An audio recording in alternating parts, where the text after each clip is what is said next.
हरियाणा के मुख्यमंत्री नायब सिंह सैनी को आयोजित एक बैठक के दौरान रेशनलाइजेशन कमीशन हरियाणा के अध्यक्ष राजन गुप्ता आईएएस की तरफ से 18 रिपोर्ट्स का पहला सेट पेश किया गया।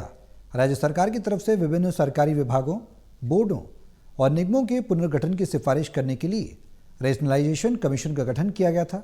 इसका उद्देश्य जनता को बेहतर सेवा प्रदान करने के लिए इन निकायों की दक्षता, पारदर्शिता और जवाबदेही को बढ़ाना है।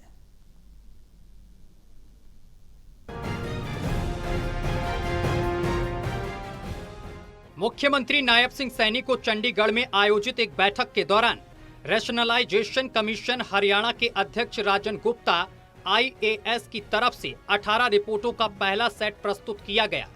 कमीशन की तरफ से प्रस्तुत रिपोर्ट को स्वीकार करते हुए मुख्यमंत्री ने मुख्य सचिव और अन्य अधिकारियों को कमीशन की रिपोर्ट के क्रियान्वयन के लिए तत्काल कदम उठाने के निर्देश दिए। मुख्यमंत्री ने कहा कि समयबद्ध क्रियान्वयन के लिए 5 विभागों को पायलट आधार पर लिया जाना चाहिए। बता दें कि इन विभागों में हरियाणा जन स्वास्थ्य अभियंत्रिकी, सिंचाई, खान एवं भू विज्ञान, बागवानी और शहरी स्थानीय निकाय शामिल हैं। आयोग द्वारा प्रस्तुत रिपोर्टों में 16 रिपोर्ट में सभी इंजीनियरिंग विभागों के साथ साथ परिवहन, शहरी स्थानीय निकाय, कृषि, उच्च शिक्षा और अन्य शामिल हैं।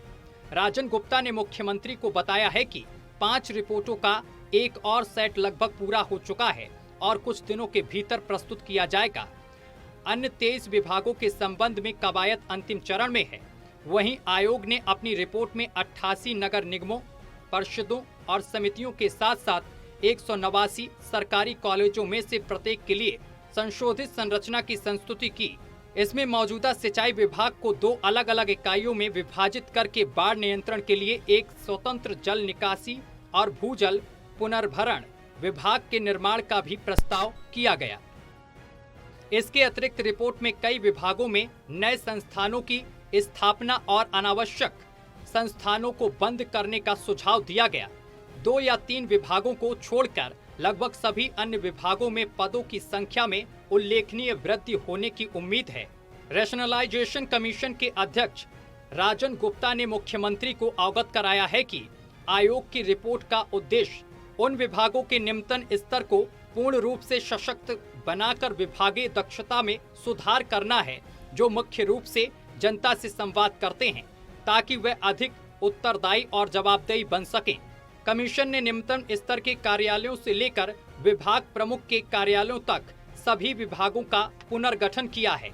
इनमें प्रत्येक कार्यालय स्तर की आवश्यकताओं के अनुसार उनके कर्तव्यों की प्रकृति के आधार पर आईटी और अन्य तकनीकी कर्मचारियों सहित उपयुक्त जनशक्ति की सिफारिश की है।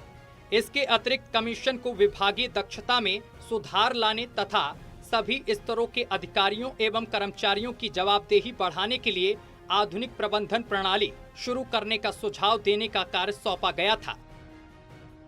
Anil Kumar, total news, Chandigarh.